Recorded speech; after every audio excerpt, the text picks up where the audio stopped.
भारत हा कायद्याचा देश आहे आणि इथं पती पत्नीच्या नात्यातील वादात कोर्टाची भूमिका नेहमीच महत्वाची ठरते. पण विचार करा, जर एका व्यक्तीचा पगार महिना 9,000 रुपये असेल दर महिन्याला आणि कोर्टानं त्याला आपल्या पत्नीला दरमहा 10 किंवा 12 हजार रुपये देण्याचे आदेश दिले असतील, तर काय होईल? तुम्ही म्हणाल, हे कसं शक्य आहे? खिशात 9,000 असताना 10,000 कसे देणार? पण सर्वोच्च न्यायालयानं यावर जे उत्तर दिलंय त्यानं केवळ त्या पतीलाच नाही तर संपूर्ण समाजाला हादरून सोडलं. न्यायमूर्तींनी स्पष्टपणे सांगितलं, उधार घ्या किंवा भीक मागा, पण पत्नीचा सांभाळ करा. आजच्या या विशेष भागात याच प्रकरणाचं सविस्तर विश्लेषण आपण करणार आहोत. हे प्रकरण केवळ पैशांचं नाहीये, तर ते पतीच्या कायदेशीर जबाबदारीचं आणि भारतीय न्यायव्यवस्थेच्या कठोर भूमिकेचं प्रतीक आहे. हे संपूर्ण प्रकरण दिल्लीतल्या एका जोडप्याचं आहे. लग्नानंतर काही काळातच त्यांच्यात वाद सुरू झाले आणि प्रकरण कोर्टात पोहोचले. पत्नीनं आपल्या उदरनिर्वाहासाठी पतीकडे पोटगी किंवा मेंटेनन्सची मागणी केली. सुरुवातीला कनिष्ठ न्यायालयानं आणि त्यानंतर दिल्ली उच्च न्यायालयानं या प्रकरणाची पाहणी केली. पत्नीचा दावा होता की तिचा पती सुशिक्षित आहे आणि तो चांगल्या प्रकारे पैसे कमवू शकतो. मात्र पतीनं कोर्टात आपली बाजू मांडताना एक अत्यंत गरीब असं चित्र उभं केलं.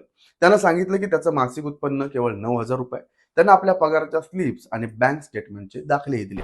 मात्र दुसरीकडे पत्नीची मागणी मोठी होती. तिनं सांगितलं की दिल्लीसारख्या शहरात 9,000 रुपयांत घर चालवणं अशक्य आहे आणि पती आपले खरे उत्पन्न लपवतात. कनिष्ठ न्यायालयानं सर्व बाजू ऐकून घेतल्यानंतर पतीला दरमहा 10 ते 12 हजार रुपये वेगवेगळ्या टप्प्यावर देण्याचे आदेश दिले. आता प्रश्न कसा होता की 9,000 कमवणारा माणूस 10,000 कसे देणार? याच आदेशाला आव्हान देण्यासाठी पतीनं सर्वोच्च न्यायालयाचं दार ठोठावलं. जेव्हा हे प्रकरण सर्वोच्च न्यायालयात खंडपीठासमोर आलं, तेव्हा पतीच्या वकिलांनी आकडेवारीचा खेळ मांडला. वकिलांनी सांगितलं की माय लॉर्ड, माझ्या आशेलाचा पगार हा फक्त 9,000 रुपये आहे. तो शिपाई किंवा तत्सम छोटं काम करतो. जर तो स्वतः 9,000 कमवतोय तर तो 10,000 रुपये पत्नीला कसे देऊ शकेल?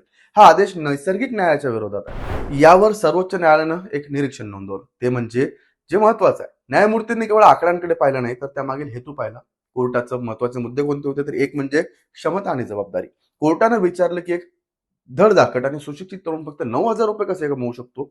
जर तो तसे म्हणत असेल तर तो आपली जबाबदारी झटकण्यासाठी खोटं बोलत असावा, असा प्राथमिक अंदाज कोर्टानं व्यक्त केला. दुसरा आहे शारीरिक कष्ट.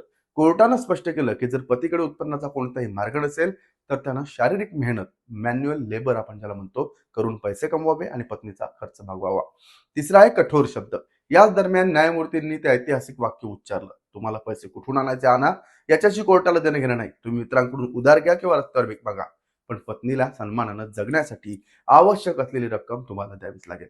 आता तुमच्या मनात प्रश्न आला असेल की कायदा इतका कठोर आहे, विशेषतः हिंदू कायदा, हिंदू मॅरेज ऍक्ट आणि CRPC कलम 125 नुसार पत्नीचा सांभाळ करणं हे पतीचं प्राथमिक कर्तव्य आहे. यातील काही महत्वाचे कायदेशीर पैलू जर पाहिले तर पहिला आहे लाईफस्टाईल इक्वॅलिटी. कायद्यानुसार पती ज्या जीवनशैलीत लाईफस्टाईल जगतो त्याच दर्जाची जीवनशैली पत्नीलाही मिळण्याचा अधिकार आहे. जर पती श्रीमंत असेल तर पत्नीला जास्त पोटगी मिळते, पण जर पती गरीब असेल तरीही तो पत्नीला बेवारस सोडू शकत नाही. दुसरा एक खोटं उत्पन्न दाखवणं. अनेक प्रकरणामध्ये पती आपली मालमत्ता पालकांच्या नावे करतो किंवा कागदावर कमी पगार दाखवतो. सर्वोच्च न्यायालयानं अशा प्रवृत्तींना आळा घालण्यासाठी हा कडक पवित्रा घेतलाय.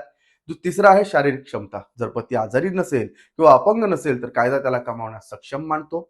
माझ्याकडे काम नाही हे कारण पोटगी टाळण्यासाठी पुरेसं नाही. त्यामुळे आता कोर्टानं जे हे सर्व काही हे प्रकरण आहे याच्यामध्ये आपला एक रोख जो आहे तो स्पष्ट केलेला आहे. तुम्हाला मात्र या सर्व प्रकाराबद्दल काय वाटतं आम्हाला कमेंट करून नक्की सांगा आणि पाहत राहा लेट्स मराठी.